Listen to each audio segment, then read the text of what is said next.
Tony Robbins n'est plus mon gourou. Voici le thème de ce nouvel épisode d'un humain parle à des humains. Bienvenue à toi. Et dans cet épisode, j'aimerais te partager les limites, en tout cas les limites que j'ai perçues ou ressenties dans le côtoiement de l'enseignement de Tony Robbins, très célèbre coach américain. J'ai participé à 2 reprises à son séminaire phare, l'UPW, Unleash the Power Within, et une fois au séminaire Business Mastery, il y a une paire d'années de cela maintenant, et j'y ai trouvé à l'époque vraiment des choses que je trouvais fascinantes, étonnantes, enthousiasmantes, que j'ai pratiquées très intégralement, et dont j'ai pu voir les effets sur mon énergie, sur la rapidité avec laquelle ça pensait.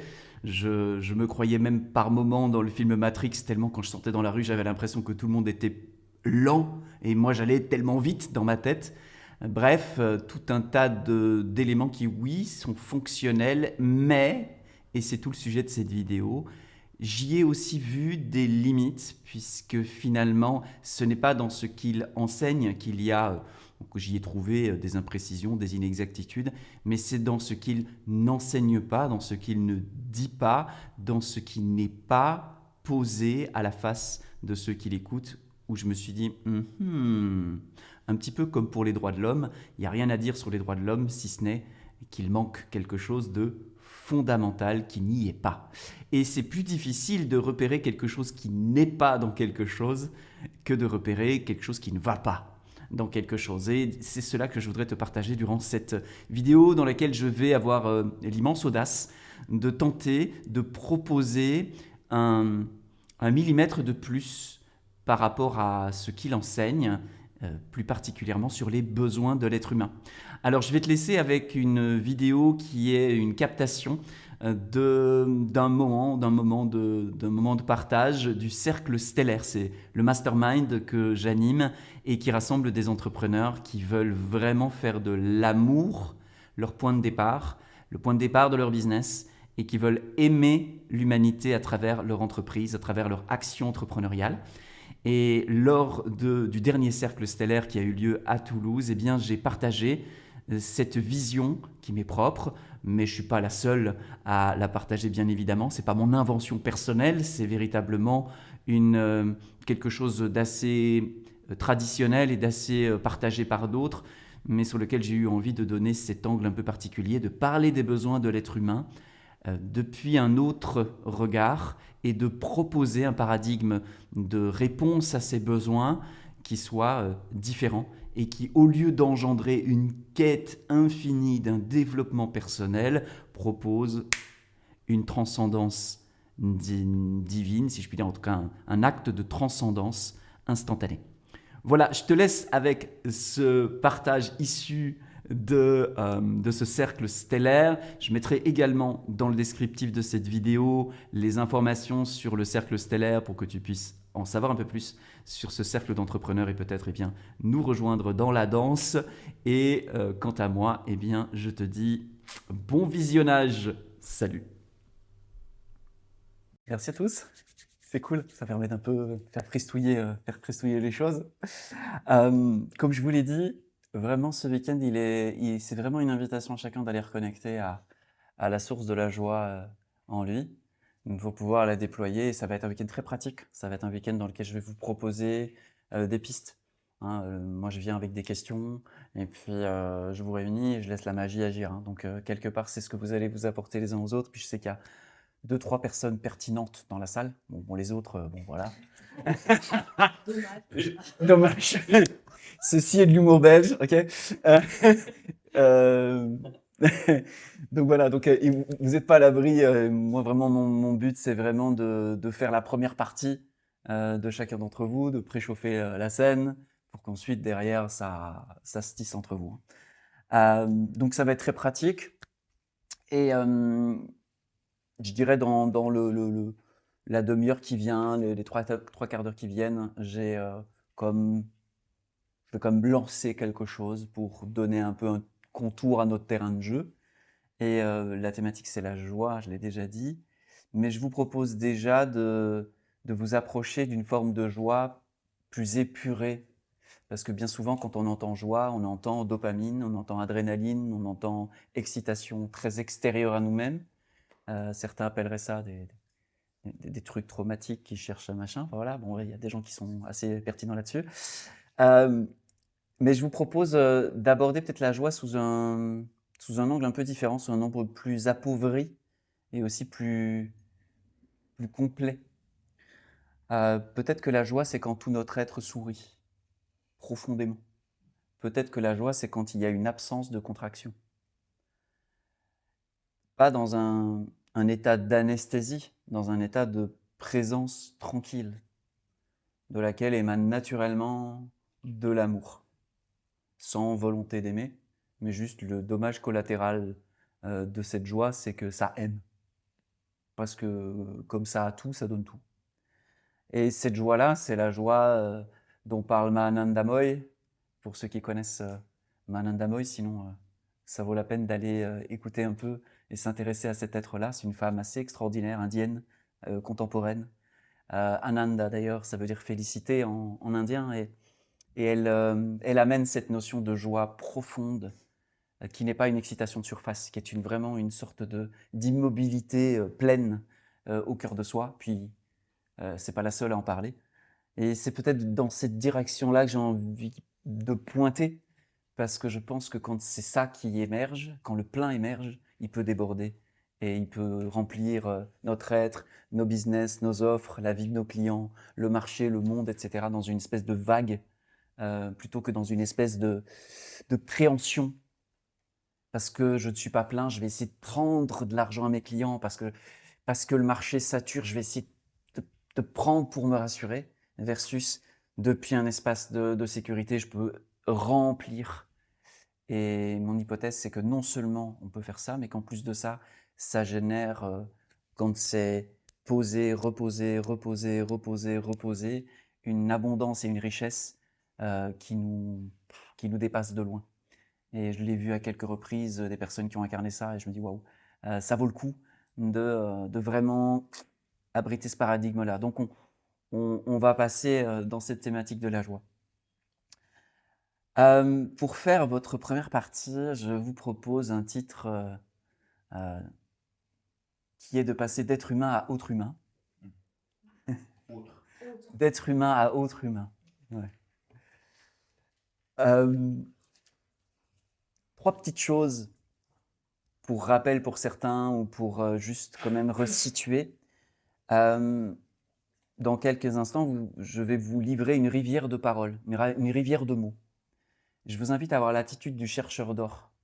C'est-à-dire dans cette rivière-là, il y a l'attention que vous allez pouvoir avoir de dire tiens, je regarde la rivière passer, mais surtout, si je vois une pépite, je l'attrape.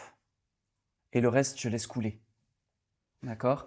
Parce que sinon, la rivière de mots va être trop abondante. Et le but, c'est pas que vous conteniez la rivière. Le but, c'est que vous trouviez dans la rivière la pépite qui, pour vous, est une pépite. Donc, je vous invite à avoir cette attitude-là parce que je sais que dans ces moments-là, ça parle pour tout le monde. Et donc, si on essaie de tout contenir, c'est trop parce qu'il y en a pour chacun.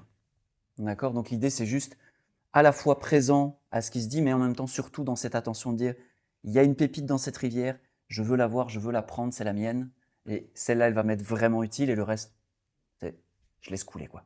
Ça, c'est vraiment l'attitude que je vous propose d'avoir pour tirer le meilleur de ce qui va se partager, mais en même temps, pas vous encombrer avec des choses inutiles pour vous. Les deux autres maximes que j'aime bien présenter avant de prendre la parole, parce que je crois que c'est super important quand une bouche vient mettre des choses dans notre oreille, de pas croire que c'est quelque chose d'anodin. Quand on ouvre son oreille à quelqu'un ou à quelque chose, ça rentre chez nous. Donc de voir comment est-ce qu'on peut filtrer ça d'une manière où on va avoir les pépites, mais pas les déchets. Donc les deux choses que moi j'utilise énormément et que je vous propose, c'est ce que je dis n'est que ce que je dis. Ce que tu entends est sacré. C'est quand moi je le retourne, c'est ce que l'autre me dit n'est que ce que l'autre me dit, mais ce que moi j'entends au contact de ce qu'il me dit est sacré. Ça veut dire que du coup, l'autre devient une opportunité pour moi de m'entendre. Et ça, vraiment, je vous invite à faire ça pour pas que ce soit, encombrant ou inutile. Donc je vais dire plein de trucs, c'est pas important ce que je dis. Ce qui est important, c'est « Ah, ça me parle » ou « Tiens, ça vient comme m'impacter ou me faire raisonner ou me questionner. Ok, là, il y a quelque chose d'intéressant pour vous. Sinon, laissez filer. » Et la deuxième que j'aime, qui est un peu plus exigeante, c'est si tu ne peux réfuter, va voir pourquoi tu résistes. Celle-là, elle est intéressante parce que parfois, on peut jeter le bébé avec l'eau du bain. C'est-à-dire, il y a une idée qui ne nous plaît pas, alors on la jette. C'est un petit peu comme cette pépite, mais qui est recouverte un peu de boue, et où en fait, on n'est pas sûr. On se dit, c'est peut-être de la pierre, c'est peut-être de l'or, je ne sais pas. Je vous invite simplement à aller la nettoyer, d'aller voir par vous-même, est-ce que c'est de l'or ou est-ce que c'est de la pierre? Si c'est de la pierre, hop, je la réfute et je la laisse passer. Si c'est de l'or, je la garde. Parce que parfois, une idée qui nous est présentée déclenche chez nous des résistances. Et ce serait dommage que nos résistances viennent limiter notre capacité à aller trouver des pépites d'or. Donc je vous invite à soit réfuter, auquel cas, quand il y a réfutation, vous êtes en train de vous dire « Non, j'entends ce que tu me dis, mais il y a quelque chose de plus vrai pour moi que j'ai identifié, auquel cas, je réfute ce que tu dis parce que j'atteste encore plus de ce qui est vrai pour moi. Donc vous renforcez votre vérité à mon contact, parce que je viens la challenger. Ou bien peut-être qu'il y a une remise en question qui peut être intéressante et une prise de conscience derrière. Et une richesse donc. Parce que la richesse, je ne sais pas si vous avez remarqué, mais elle se trouve rarement dans la répétition de ce qu'on sait déjà. Elle se trouve souvent dans « Waouh, c'est étrange ». Et étrange, ça peut être super intéressant pour y trouver une forme de richesse. Ça, c'est un petit peu le mode d'emploi pour que je puisse vous livrer la rivière qui vient et que vous puissiez prendre soin de vous, chacun, et y trouver quelque chose d'intéressant pour vous. D'accord? Parce que derrière, moi, je vais envoyer tout ce que je peux pour que chacun puisse recevoir ce qui lui est imparti. Donc, ça vous va comme ça? Ouais? On y va comme ça? Cool. Super. Ok. Alors, je vais me payer le luxe aujourd'hui de réfuter Tony Robbins. Je ne sais pas si vous connaissez Tony Robbins. Très grand coach américain qui a ramené énormément de choses sur la psychologie et le fonctionnement et a fait un travail assez spectaculaire et que j'ai eu l'occasion de rencontrer par 2 fois dans ces séminaires.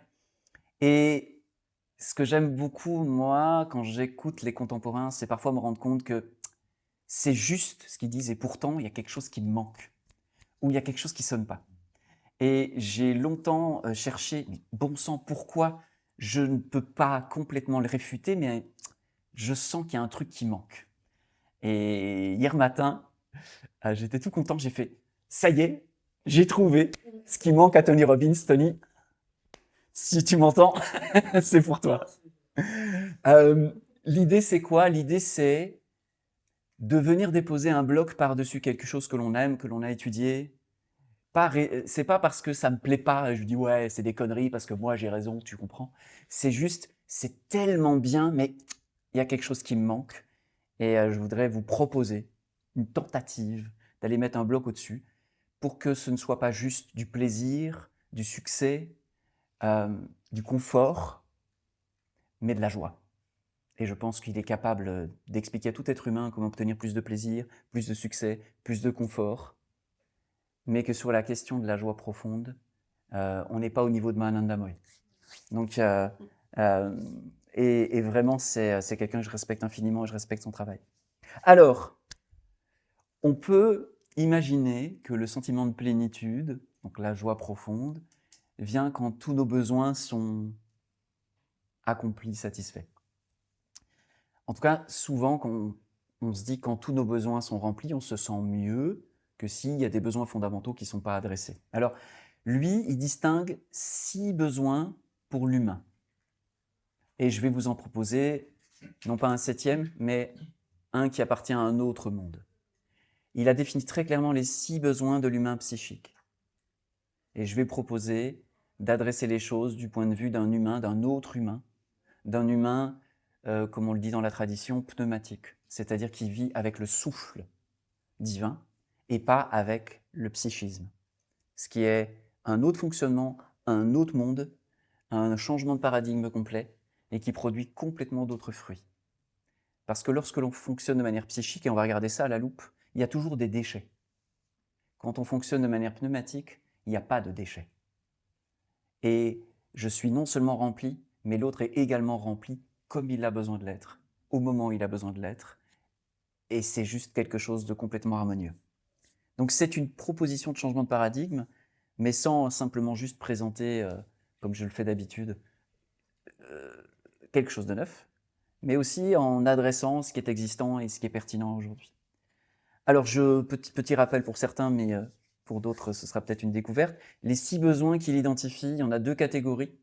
Il y en a 4 qui sont plutôt des besoins qu'on va dire de égotiques et 2 qui vont être un petit peu décalés du côté égotique autour de mon nombril. Les 4 premiers, c'est besoin de sécurité, certitude. Ça, c'est le premier. Sécurité, certitude. J'ai besoin de sécurité, j'ai besoin de savoir, j'ai besoin de sécurité, de certitude. Le deuxième, qui danse pas mal avec, c'est le besoin de variété et de nouveauté. Sinon, je m'ennuie. Si je suis toujours dans la certitude, un matin, je me lève, je fais bon. C'est bien, mais c'est chiant. Le troisième, c'est le besoin d'importance. Celui-là, on le connaît bien dans nos sociétés. J'ai besoin d'être important. J'ai besoin que dans l'œil de l'autre, je vois que je suis quelqu'un d'important. J'ai besoin de ça. Le quatrième, c'est le besoin d'amour, de connexion à l'autre. De me sentir connecté à l'autre, d'échanger de l'amour. Ça sont les 4 premiers, que lui présente comme les besoins, je dirais des besoins grossiers, et auxquels il va proposer 2 autres besoins qui sont des besoins plus raffinés. C'est le besoin de croissance. J'ai besoin de grandir, j'ai besoin de déployer, j'ai besoin de sentir que je suis en croissance, que ce soit financièrement, humainement, psychologiquement, en sagesse, en paix, en amour, etc. Croissance et le besoin de contribution, c'est le 6e, qui est le besoin de participer à quelque chose, d'apporter de la valeur aux autres, de laisser une trace dans la société qui soit positive, etc., etc., etc. Donc ça, c'est, et on va rentrer un tout petit peu dans le détail d'ici quelques instants, mais ça, c'est vraiment son modèle à lui, 4-2, auquel je souhaite en rajouter un, qui pour moi est le besoin de l'humain spirituel, je mets vraiment entre guillemets, parce que c'est un mot très galvaudé. Je préfère le terme pneumatique, c'est-à-dire il vit dans le souffle. Pour le dire de manière très schématique, c'est comme si Dieu, imaginons avec je mets beaucoup de guillemets là-dessus, mais c'est comme si Dieu expirait et que l'individu pneumatique inspire ce souffle-là et qu'en fait il est en train de respirer l'air, l'expiration divine, et ensuite qu'il l'expire dans la même continuité. Ça, c'est l'individu qui ne sait pas toujours pourquoi il fait les choses, mais qui sent et qui sait qu'il est en train de faire quelque chose de juste et qui voit derrière un miracle ou quelque chose apparaître. Il n'est pas en train de calculer, il n'est pas en train d'essayer de faire quelque chose, il n'est pas en train d'obtenir, il est juste en train de juste se placer, d'être plein du souffle divin et de laisser ça s'intégrer dans ses choix, ses décisions. Ce qu'on peut voir dans la vie de beaucoup de saints, qui soient en Inde, voilà, qui moi me passionne, c'est un de mes sujets. Depuis que je suis tout petit, je fais « c'est bizarre ces gens, hein, ils ne fonctionnent pas comme les autres. D'où vient leur énergie? D'où vient? C'est pas possible, je veux comprendre. » Et ce besoin-là, je l'ai nommé le besoin de transcendance et le besoin d'accomplissement. Transcendance, accomplissement. Dans transcendance, vous pouvez entendre une croissance non égotique, on va y revenir. Et dans accomplissement, vous pouvez entendre le terme de contribution non personnelle.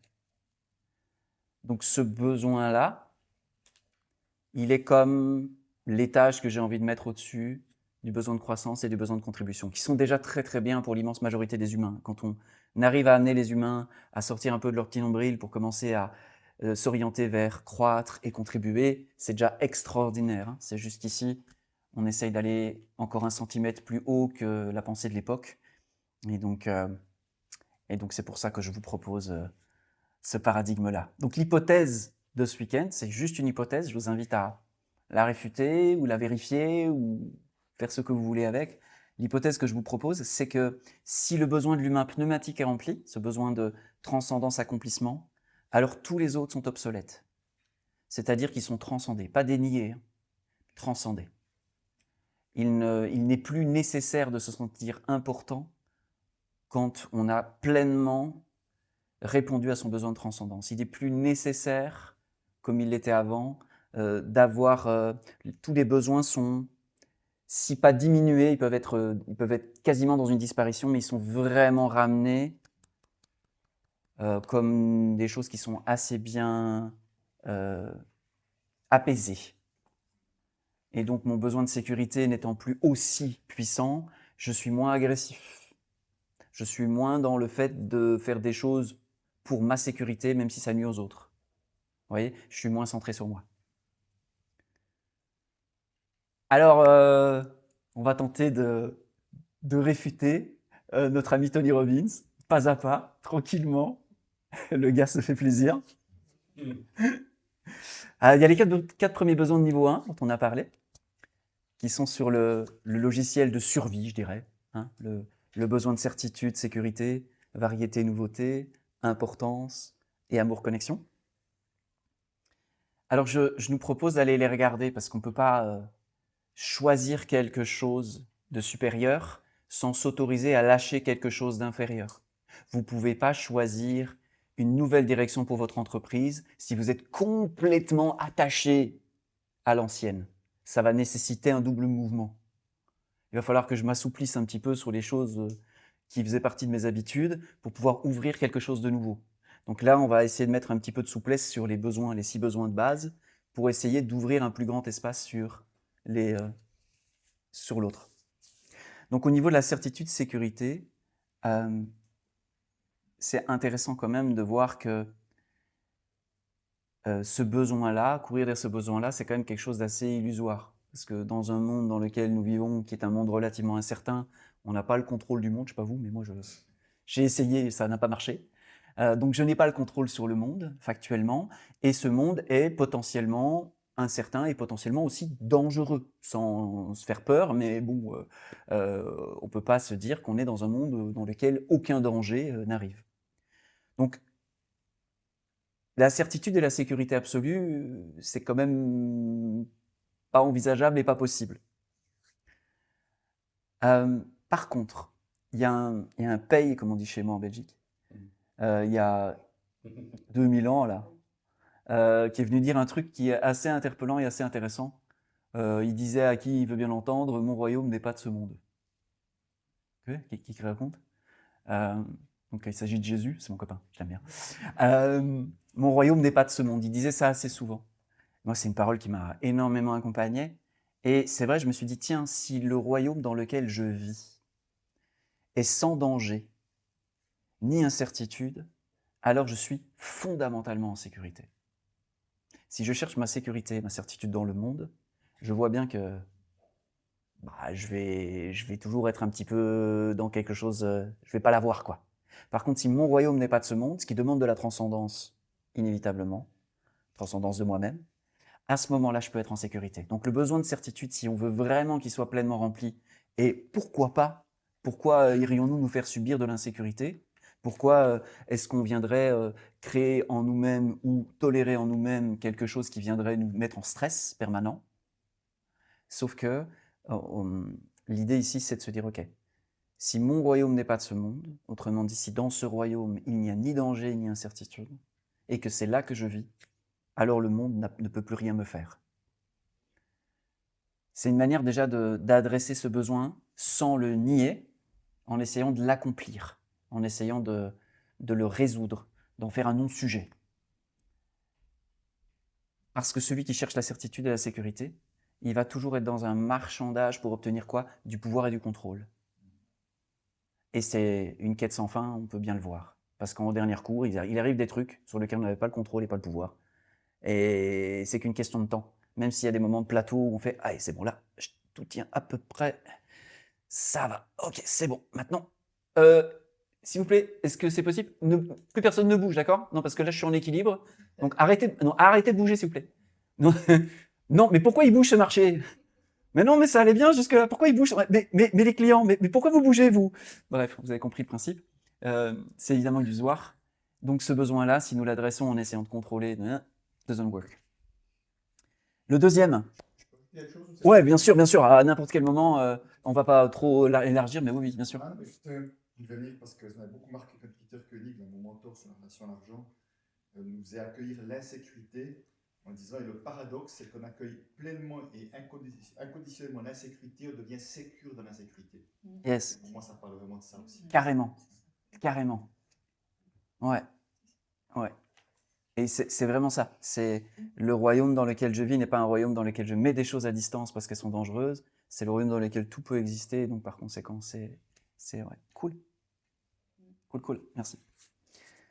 Sur la variété, la nouveauté, en fait, c'est pas bien compliqué. C'est la variété, la nouveauté, on connaît bien. Ça procure de la dopamine, de l'adrénaline, peut-être d'autres trucs comme ça dans notre corps là. C'est une drogue, by the way.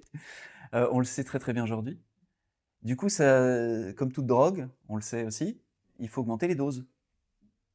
Donc, ce qu'on comprend tout de suite, c'est que si c'est la croissance économique qui me provoque de la dopamine et de l'adrénaline et des choses comme ça, il m'en faudra toujours plus. Même si il y a des nuisances qui sont engendrées par ma croissance, je ne m'arrêterai pas. Donc, il y a du déchet là-dedans. Quand je veux répondre à mon besoin de variété et de nouveauté, il y a du déchet.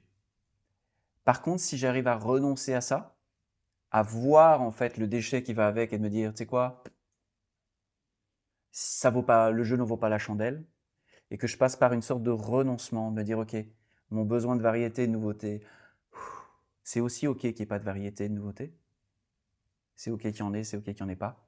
Du coup, je peux retrouver de la souplesse là-dessus et, et, et aller plus loin.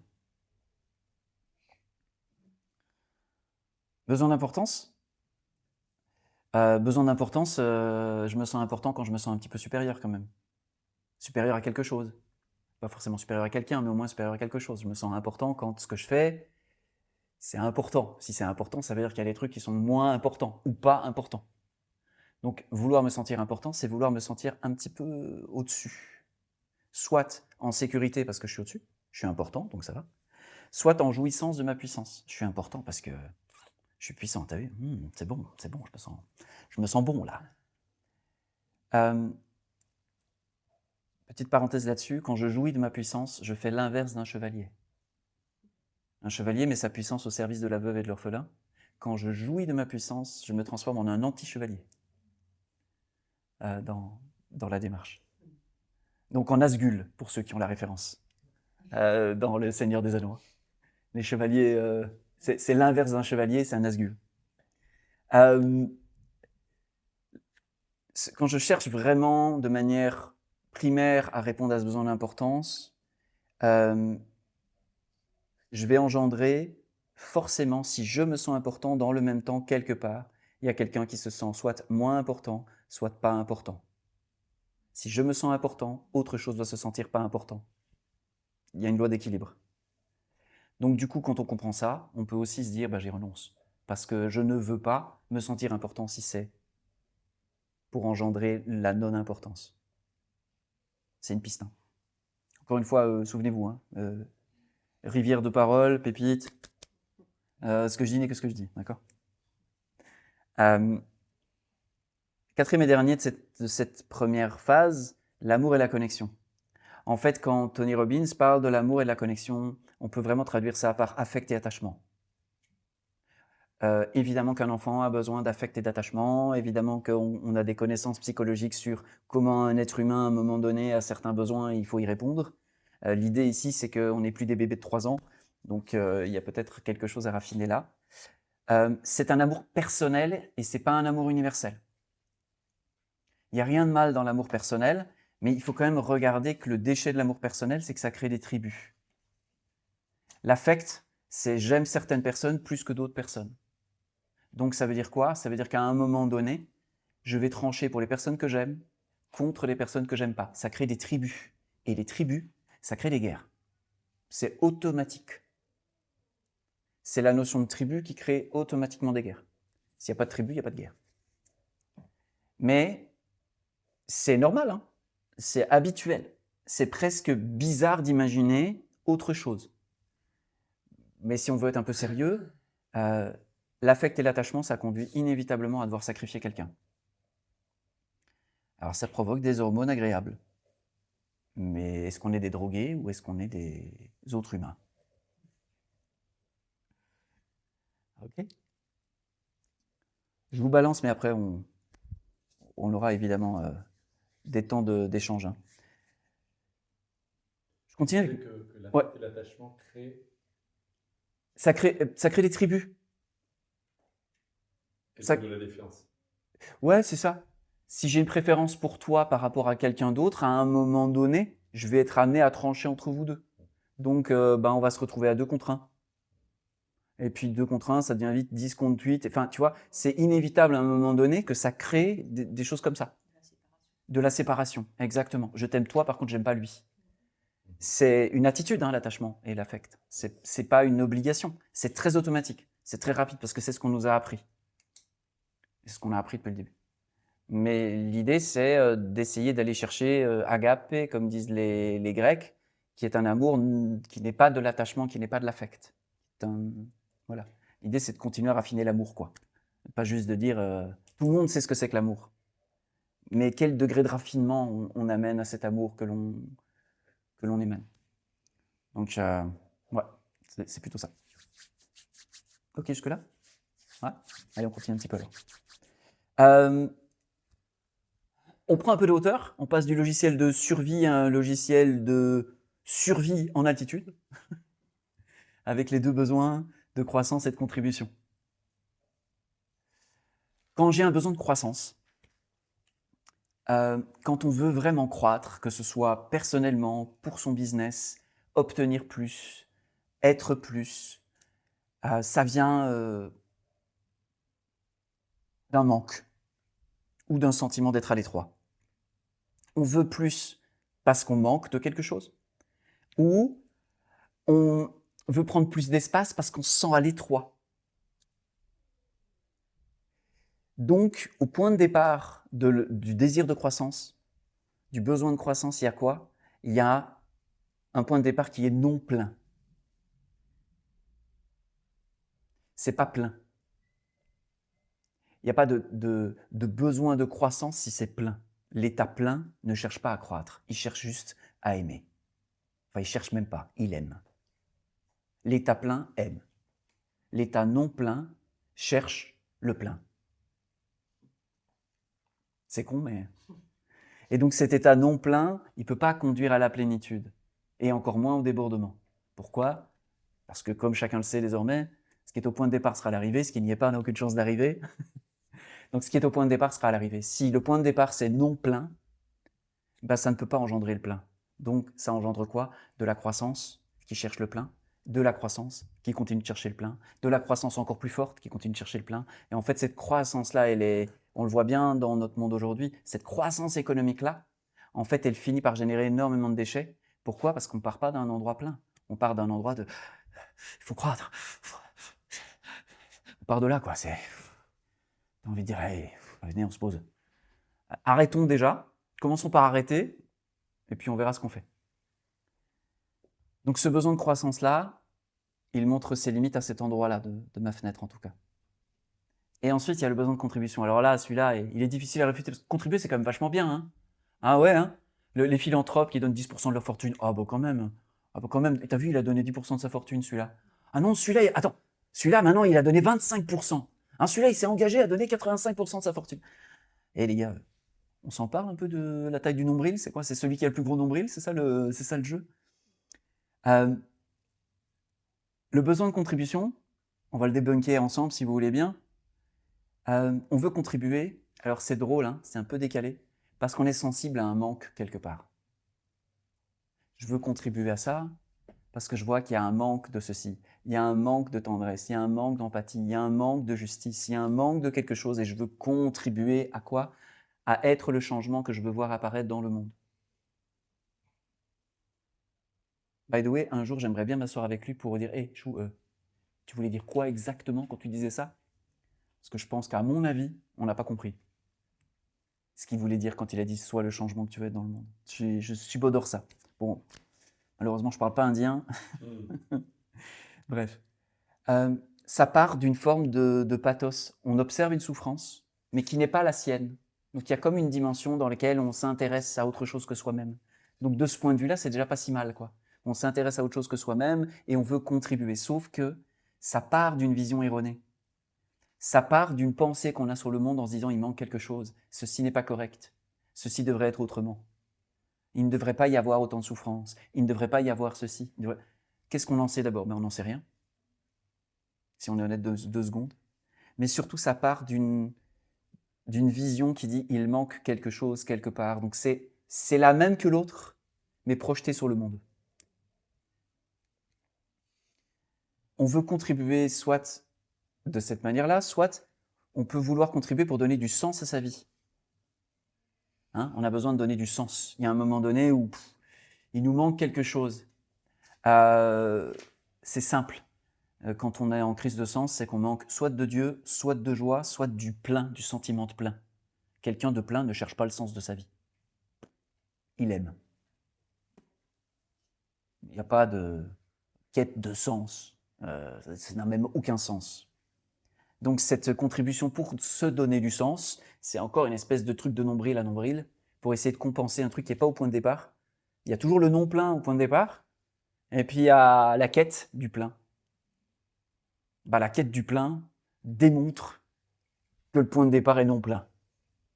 Donc la quête du plein est une quête qui n'aboutit jamais. On peut vouloir aussi contribuer pour réduire sa... Alors, la formulation est magnifique, je vous la lis. Pour réduire sa culpabilité inconsciente d'avoir profité par ailleurs et généré de la souffrance. Vous savez, ce truc, j'ai monté une boîte qui fait souffrir tout le monde, mais je donne 10% de ma fortune. Ça engendre un niveau de souffrance sur la planète Terre sur lequel j'arrive à bien me faire un bon petit déni, là, toi. Et derrière, pour me racheter une espèce de conscience, je donne. Typiquement, je vois ça chez ma sœur, que j'aime infiniment, mais je vois bien que si elle a parrainé un petit gamin au Bénin, c'est parce qu'il y a un endroit d'elle où elle se dit « je suis quand même vachement bien payé pour ce que je fais ». Et il y a quand même plein de gens qui gagnent pas autant que moi, et il y a bien un petit truc, un endroit de « bon, il faut que je rende un peu ». Quoi.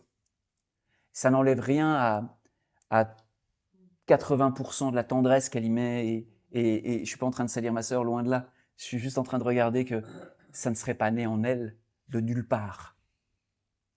Donc il y a, et chacun voit pour lui-même, hein, je juge personne là, chacun voit pour lui-même ses petits marchandages, on le sait. Hein. Quand on se regarde dedans, on fait ouais, bon. Donner bonne conscience. Ouais, pour se donner bonne conscience, exactement. Si, cette contribution-là, merci, mais en fait, allez à la pêche, quoi. Enfin, franchement, ça ne contribue pas réellement parce que ça part d'un endroit où ça part pas d'un endroit de plein, ça part d'un endroit de non plein. Du coup, l'hypothèse que je vous propose ce matin en préambule des travaux pratiques, c'est que le seul besoin qui libère et conduise à la joie, ce sont les besoins dont je vous ai parlé tout à l'heure. Ma référence pour vous présenter ça, elle tient en 4 personnes. Mahananda Moy, parce que à chaque fois que j'ouvre un livre de Mahananda Moy et que je lis 3 lignes, je fais « Ah, je suis à la maison, mais tellement merci, tu vois. » Le frère Antoine, parce que j'ai eu l'opportunité de le lire et de le rencontrer, et que ça a été pour moi quelque chose que je chéris dans mon cœur. Et Christine et Serge Simonotti, parce que même chose, ce sont des gens que j'ai pu rencontrer, et auprès de qui j'ai pu entendre beaucoup de choses. Christine et Serge Simonotti. Ouais. Qui ont été mes enseignants spirituels pendant à peu près 6 ans, et que je chéris dans mon cœur également. Sont mes références pour vous présenter ce que je présente là. C'est de là d'où je parle. Je dis ce que je dis parce que j'ai été ému par ces gens-là. Donc le besoin de transcendance. Le besoin de transcendance, on pourrait le dire ou le présenter comme un besoin de croissance non égotique. Il y a quelque chose qui cherche à croître fondamentalement et qui n'est pas moi, mais qui est tellement unifié que tout est dedans. tout est regardé, tout est considéré. C'est, comme on aime à l'appeler avec Sarah, parce qu'on a beaucoup de conversations autour de ça ces derniers temps, c'est la troisième voie, qui n'est ni un sacrifice de soi, ni un sacrifice de l'autre ou de quoi que ce soit d'ailleurs. Et elle apparaît quand je choisis de manière non négociable de ne pas sacrifier l'autre et de ne pas me sacrifier moi. Alors j'oblige l'apparition de quelque chose que je ne connaissais pas, qui est cette troisième voie. Et c'est vraiment pas je cherche la troisième voie, hein. C'est j'écarte les mauvaises voies et j'oblige la singularité. Et ça, c'est un geste fort. Et c'est un geste souverain, c'est un geste d'autorité de soi à soi. Il n'y a personne qui peut le faire à notre place, mais il fait apparaître des petits, des grands et des moyens miracles. La transcendance, on pourrait le signifier de manière un peu plus alchimique comme une élévation par distillation, qui laisse le lourd derrière et libère le léger. Qui ne nous fait pas devenir léger, hein, qui libère le léger. Il y a du léger en nous qui cherche à être libéré. Et la libération de ce léger, c'est quelque chose qui va être de l'amour plutôt que de l'attachement, qui va être de la joie plutôt que de l'excitation, qui va être de la paix plutôt que du contrôle, par exemple. C'est de l'élévation par distillation. Et la transcendance, c'est ce geste de transcendance a comme effet collatéral la joie tranquille, paisible, pure et sans déchet. Dès l'instant où je suis en train de poser un acte de transcendance, dans l'instant, la joie est là.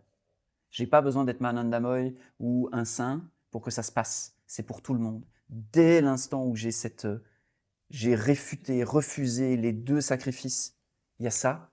Et, oh waouh, il y a une émanation de joie que je constate, que je goûte, qui me fait me sentir bien comme jamais, mais que je ne suis pas en train de consommer. Je baigne dans la joie. Je ne suis pas en train de consommer de la joie. C'est pas du tout la même attitude. Donc ça, c'est vraiment ce besoin de transcendance que je vous propose. Et puis, pour terminer ce premier chapitre, le besoin d'accomplissement. Là, ici, le besoin d'accomplissement, on est sur une contribution non personnelle.